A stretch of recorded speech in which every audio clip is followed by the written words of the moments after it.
नमस्कार दोस्तों, स्वागत है आप सभी का। आज पढ़ेंगे अपन राजस्थान के आर्ट एंड कल्चर का महत्वपूर्ण टॉपिक राजस्थान की प्रमुख बोलियां। क्या पढ़ेंगे? राजस्थान की प्रमुख बोलियों के बारे में चर्चा करेंगे। सबसे पहले याद रहना है कि अपने देश भारत की राजभाषा कौन सी है, तो आपको बताना है राजभाषा है हिंदी। भारत की राजभाषा कौन सी है, तो बताओगे हिंदी है। इसकी लिपि कौन सी है, पूछा जाता है कि राजभाषा हिंदी की लिपि कौन सी है, तो आप बताओगे लिपि है देवनागरी। राजस्थानी हिंदी दिवस कब मनाया जाता है? हिंदी दिवस कब मनाया जाता है, तो बताओगे हिंदी दिवस 14 सितंबर को मनाया जाता है। कब मनाया जाता है? 14 सितंबर को हिंदी दिवस मनाया जाता है। बात कर रहे हैं राजस्थान के आर्ट एंड कल्चर की बोलियों की, राजस्थानी भाषाओं की बोलियों की बात कर रहे हैं।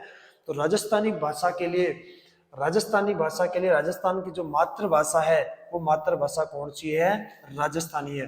राजस्थान की मातृभाषा कौन सी है, तो बताओगे राजस्थान की मातृभाषा राजस्थानी है। इसकी लिपि कौन सी है, तो लिपि है मुड़िया, महाजनी या बनियावली। राजस्थानी भाषा की लिपि बताओगे मुड़िया, महाजनी या बनियावली।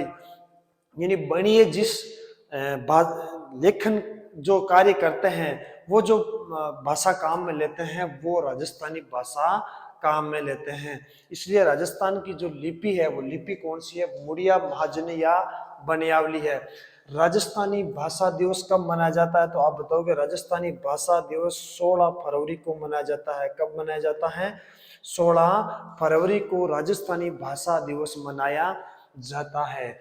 अब बात करें बोलने की दृष्टि से कि राजस्थानी भाषा जो है, हम बात कर रहे हैं राजस्थानी भाषा की, तो राजस्थानी भाषा को बोलने की दृष्टि से बात करें तो विश्व में स्थान कौन सा है, तो बताओगे 16वां स्थान है सर।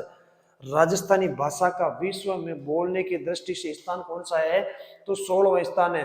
बात करें अपने देश भारत की कि राजस्थानी भाषा का देश में बोलने की दृष्टि से स्थान कौन सा, तो आप बताओगे सर 7वां स्थान है। कौन सा स्थान है? 7वां स्थान है। विश्व में 16वां स्थान है और भारत में 7वां स्थान है राजस्थानी बोली का बोलने की दृष्टि से।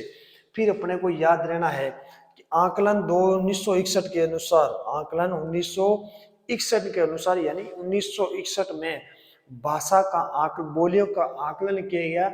उसमें यह गणना की गई कि राजस्थान में कितने टाइप की बोली बोली जाती है। देखो ध्यान देना है, भाषा अलग होती है और बोली अलग होती है। भाषा और बोली में डिफरेंट क्या होता है? भाषा भाषा बड़े क्षेत्र में बोली जाती है, उसे भाषा कहते हैं हम।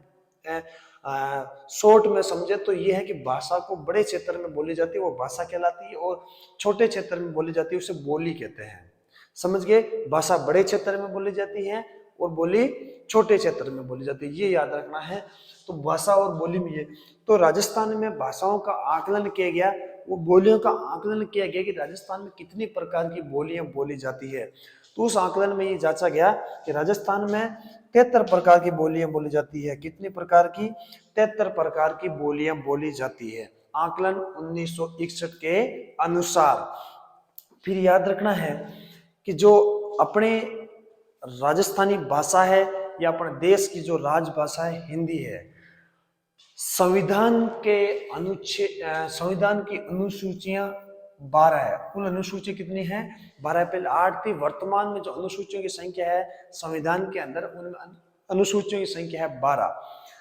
संविधान में, भारतीय संविधान में अनुसूचियां कितनी है वर्तमान में, तो आप बताओगे 12 अनुसूचियां। उसमें से 8वीं अनुसूची में, कौन सी में? 8वीं अनुसूची में भाषाओं का उल्लेख किया गया है। संविधान के भाग में कुल 12 अनुसूची हैं।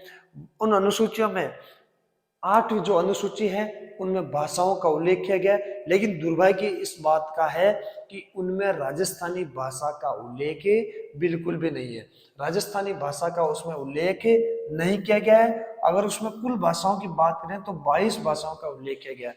8वीं अनुसूची भाषाओं से संबंधित है और उन भाषाओं में, उस अनुसूची में कुल 22 भाषाओं का उल्लेख किया गया है, लेकिन अपनी जो राजस्थानी भाषा है, मातृभाषा जो राजस्थानी है, अपनी उस भाषा का उस अनुसूची में या संविधान में उल्लेख नहीं है। ये अपने लिए दुर्भाग्य की बात है कि बड़े क्षेत्र में बोली जाती है। लगभग हम यूं कहें तो 8 करोड़ प्लस लोगों के द्वारा राजस्थानी या मारवाड़ी भाषा या राजस्थानी भाषा बोली जाती है, फिर भी इस राजस्थानी भाषा को मान्यता प्राप्त नहीं है। संविधान में इसका कोई भी उल्लेख देखने को नहीं मिलता है। अब अपन बात करें राजस्थानी भाषा का कहाँ कहाँ उल्लेख हुआ, किस किस रूप में इसका उल्लेख हुआ है, तो उद्यतन सूरी की पुस्तक 8वीं शताब्दी की उदयन सूरी की पुस्तक थी कोलेमाला। उदयन सूरी का जो ग्रंथ है या पुस्तक है उसका नाम है कोलेमाला। उसमें राजस्थानी भाषा के लिए या राजस्थान के लिए जिस भाषा का प्रयोग किया गया, उसने ये कहा कि राजस्थान के जो जो भाषा है वो भाषा कौन सी है, मरु भाषा है। यानी उद्योधन सूरी कहता है कि राजस्थान के लिए हिंदी भाषा का कोई अलग सिस्टम है। हिंदी भाषा हम यूं कहें तो हिंदी भाषा और राजस्थानी जो भाषा है उनका थोड़ा मेल कम है, अलग है। राजस्थानी भाषा अलग है, हिंदी भाषा अलग है। तो उद्योधन सूरी ने 8वीं शताब्दी के अंदर ये कहा कि राजस्थान के लिए राजस्थान में कौन सी भाषा है, तो मरु भाषा का प्रयोग करते हैं। फिर बात करें 16वीं शताब्दी की, तो 16वीं शताब्दी में अबुल फजल ने, किसने, अबुल फजल ने अपने ग्रंथ आयने अकबरी में, अबुल फजल ने अपने ग्रंथ आयने अकबरी के अंदर राजस्थानी के लिए मारवाड़ी भाषा का बताया कि राजस्थान की जो भाषा है वो कौन सी है, मारवाड़ी बताया। लेकिन इन्होंने भी हिंदी को नहीं बताया।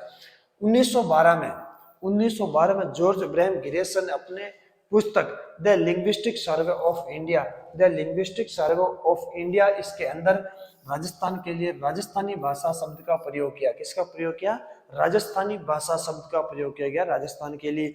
तो बात करें कि राजस्थान के लिए किन किन लोगों ने किस किस शब्द का प्रयोग किया, तो 8वीं शताब्दी में उद्योधन सूरी ने राजस्थान के लिए मरु भाषा का प्रयोग किया, और 16वीं शताब्दी में अबुल फजल ने अपने ग्रंथ आयन अकबरी के अंदर राजस्थान के लिए मारवाड़ी शब्द का प्रयोग किया। और 1912 में जॉर्ज इब्राहिम गिरेसन ने अपनी पुस्तक the linguistic survey of India, इसमें राजस्थान के लिए राजस्थानी शब्द का प्रयोग किया गया। इन्होंने किसी ने भी हिंदी शब्द का प्रयोग नहीं किया।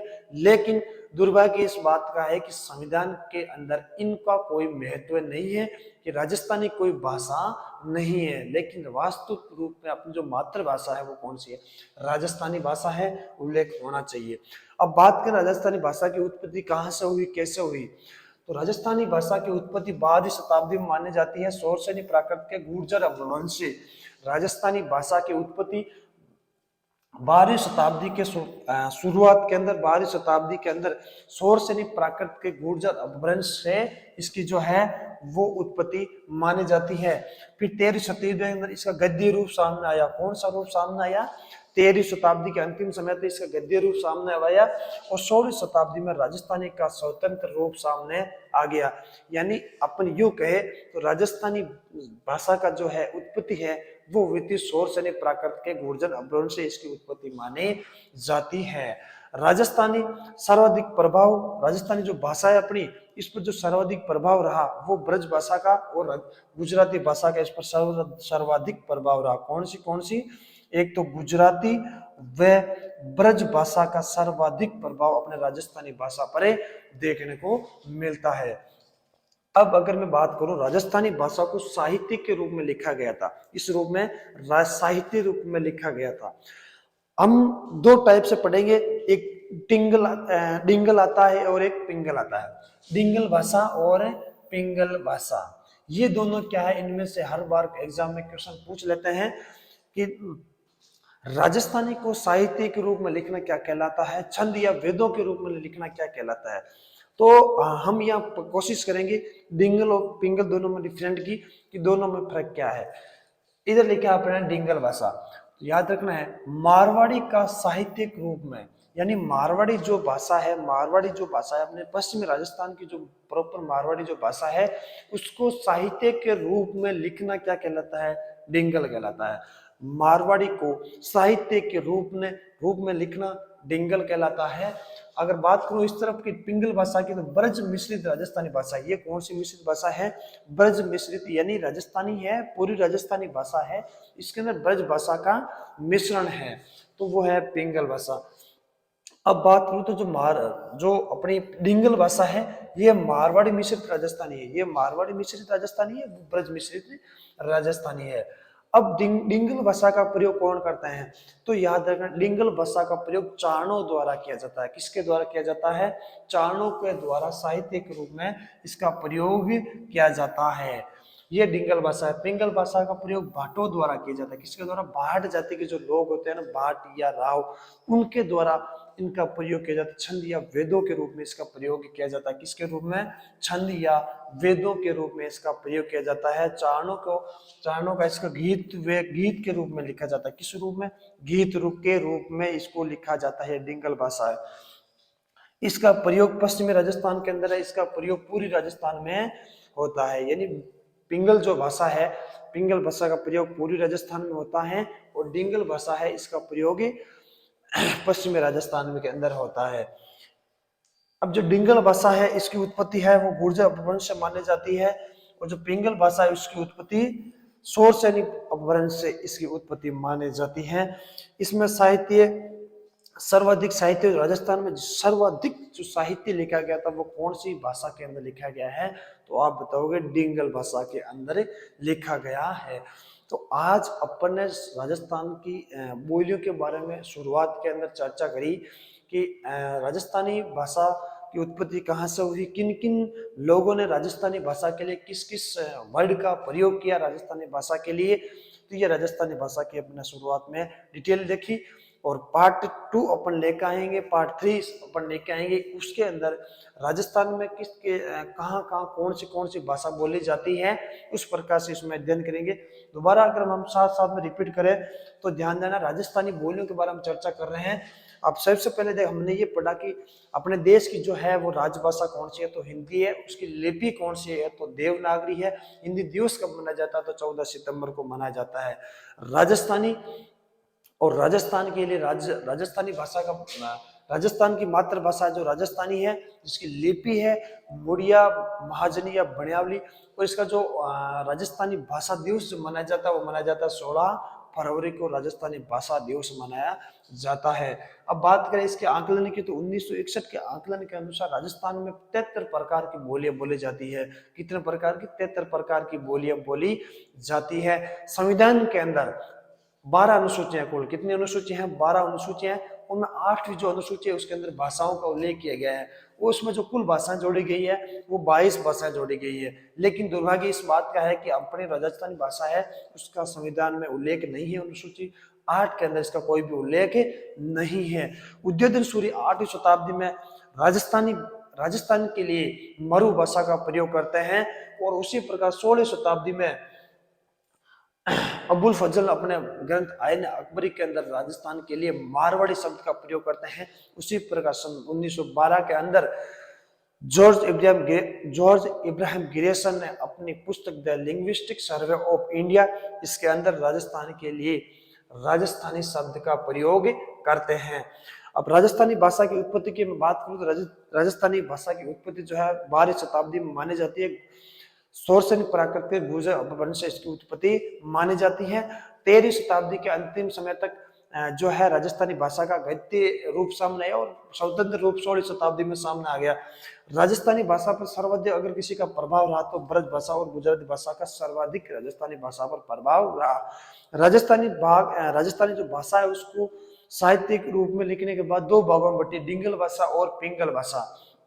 डिंगल भाषा पश्चिम राजस्थान की जो साहित्य में लिखता है उसको डिंगल भाषा कहते हैं। पूरे राजस्थान की जो मिश्रित भाषा है वो पिंगल भाषा है। मारवाड़ी का साहित्य के रूप में लिखना डिंगल कहलाता है।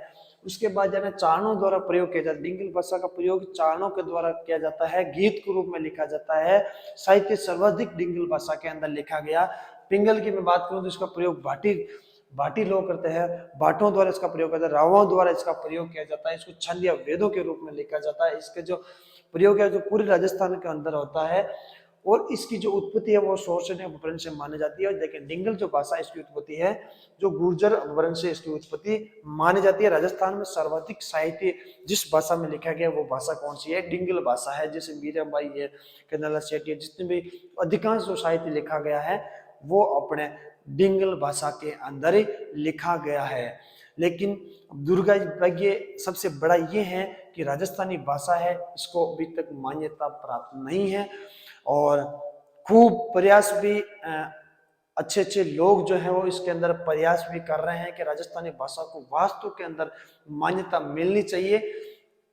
इस बात को लेके अभी खूब सारे आंदोलन भी हो रहे हैं। तो आज के लिए इतना ही काफी है, मिलते हैं नेक्स्ट वीडियो के अंदर पार्ट 2 लेके राजस्थानी भाषाओं के बारे में के अंदर जानकर 2 वीडियो में अपने इसको पूरा करने की कोशिश करेंगे। आज के लिए धन्यवाद। जय हिंद, जय भारत।